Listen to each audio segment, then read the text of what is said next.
எனக்கு சில சில ஒரு விஷயத்த ரொம்ப புரிஞ்சுக்கவே முடியல. அது அது என்னால சம்மந்தப்படுத்திக்கவே முடியல. என்ன அப்டின்னா, கடவுள் என்ன பண்றாரு? செங்கடல 2ஆ பிளக்குறாரு. இஸ்ரவேல் ஜனங்களுக்கு முன்னாடி நெறைய பயங்கரமான அற்புதத்த செய்றாரு. கன்மலையில பிளந்து தண்ணீர் தரார். வேதவசனம் சொல்லுது, கர்த்தர் யோசேப்போடு இருந்தார் அவன் காரிய சித்தி உள்ளவனானார். என்ன சொல்ல வரேன்? கடவுள் பெரிய பெரிய அற்புதத்த செய்றாரு. நொடி பொழுதுல இல்ல இயற்கைக்கு பட்ட விதத்துல ஹியூமன் இன்டர்வென்ஷன் இல்லாம மனுஷகமா எதுவும் செயல்படாம கடவுளே செயல்படுறாரு. தேவன நோக்கி பார்க்குறாங்க, விடுதலை தராங்க. தேவன நோக்கி பார்க்குறாங்க. தேவன் அவருடைய கிருபையினால அவருடைய வல்லமை மகத்துவத்த வெளிப்படுத்துறத பார்க்க முடியும். ஆனா, ஒரு இடத்துல எப்படி இருக்கு? கடவுள் அற்புதம் செய்றாரு. இன்னொரு இடத்துல ஒழுக்கமா இருக்கிறாங்க. ஒரு இடத்துல ஜெபம் பண்றாங்க. ம். என்ன பண்றாங்க? கடவுள் இன்ஸ்டன்ட்டா இயற்கைக்கு அப்பாற்பட்ட விதத்துல என்ன பண்றாரு? தண்ணீர் தராரு. இன்னொரு இடத்துல பவுல் சொல்றாரு, இரவும் பகலும் பிரயாசத்தோடும், வருத்தத்தோடும் வேலை செய்து சாப்பிட்டேன். என்னால இத புரிஞ்சுக்கவே முடியல. கடவுள் எப்படி நடத்துறாரு அப்போ? இயற்கைக்கு அப்பாற்பட்ட விதத்துல நடத்துறாரா? அற்புதத்த அடிச்சுட்டு எதிர்பார்த்து வாழணுமா? இல்ல நம்ம சுயமா செய்ற மாரி வேலை செய்யணும்? நெறைய இதுக்கு ஒரு பிளவு மாரி இருக்கு. ஒரு டிஸ்கனெக்ட் இருக்கு. ஒரு இடத்துல கடவுள் கிருபையா இருக்கிறாரு, இரக்கமா இருக்கிறாரு, மன்னிக்கிறாரு. இன்னொரு இடத்துல ஒழுக்கமா இருக்கணும், பரிசுத்தமா வாழணும், அன்பா இருக்கணும்.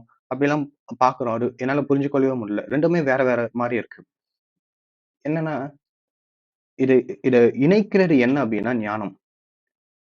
ஏன் அப்படி சொல்றேன் அப்படின்னா, பழைய ஏற்பாட்டுல யூதர்கள் 3 விஷயத்த நம்புனாங்க. தேவனுடைய சித்தத்தை அறிந்து கொள்ள என்ன பண்ணணும்? இல்ல தேவனுடைய சித்தத்தை அறிந்து பூமியில வெற்றிகரமா வாழணும்னா என்ன பண்ணணும்? தேவனுடைய சித்தத்தை அறிந்து கொள்வதற்கு என்ன பண்ணணும்? பூமிய வெற்றிகரமா வாழ்றதுக்கு என்ன பண்ணணும்னா 3 காரியத்த சொல்றாங்க.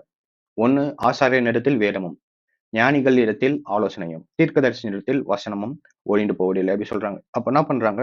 யூதர்கள் பழைய ஏற்பாட்டுல 3 விஷயத்த தேவன்கிட்டருந்து வருவது, தேவனுடைய சித்தத்தை அறிந்து கொள்வதற்கு 3 விஷயத்த சொல்றாங்க. ஆசாரியனிடத்தில் வேதமும், ஞானிகளிடத்திலே ஆலோசனையும், தீர்க்கதரிசியினிடத்தில் வசனமும். நம்ம கிறிஸ்தவர்களா இருக்கிறோம். நிறைய சமயத்துல வேதத்த படிச்சு தேவனுடைய சித்தத்தை அறிந்து கொள்றோம். அதன்படி வாழ முயற்சி செய்றோம்.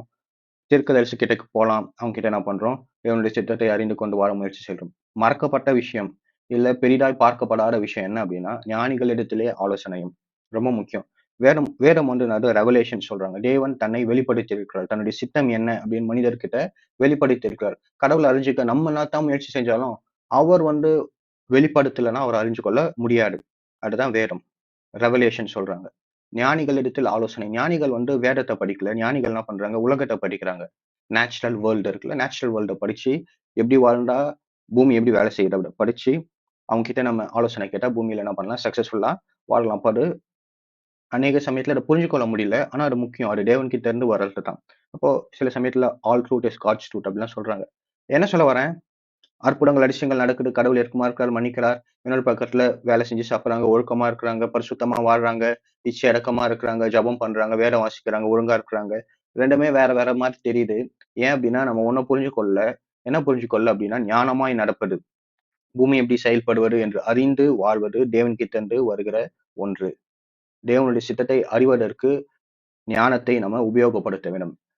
அததான் நம்ம இந்த வசனத்துல பார்க்கிறோம். எரேமியா 18:18. இப்போ இன்னொரு காரியத்த பார்க்க போறோம். ஞானத்தோட முக்கியத்துவம் என்னது? ஏன் ஞானம் முக்கியம்? இந்த காலத்துல நம்ம குடியரசுல வாழ்றோம்ல, மக்களாட்சி சொல்றோம். இப்ப என்ன இருக்கு? Law and order. Law and order. Law and ஆர்டர்னா என்னது? லா அண்ட் ஆர்டர் அப்டின்னா என்ன பண்றாங்க? சட்டம் இருக்கு, சட்டமன்றம் இருக்கு, அ சட்ட வல்லுநர் இருக்காங்க. எல்லாம் என்ன பண்றாங்க? என்ன பண்றாங்க? லா இருக்கு.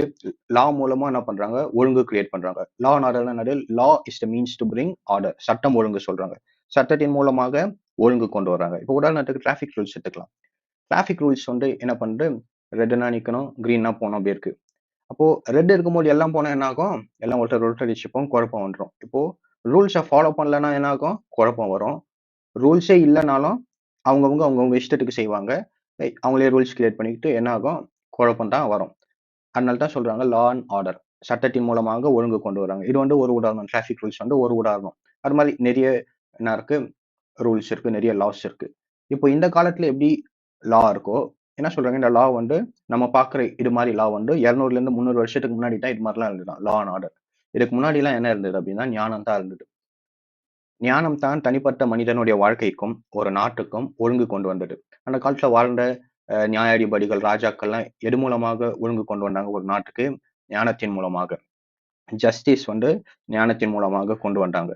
தனிப்பட்ட வாழ்க்கையில எது ஒரு மனிதனுக்கு ஒழுங்கை, செழிப்பு, அமெரிக்கையை கொண்டு வருவது ஞானம்.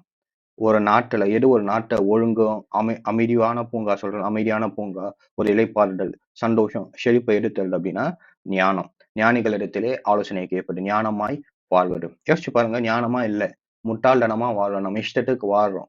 சோம்பேறியா வாழ்றோம் அப்படின்னா என்ன ஆகும்?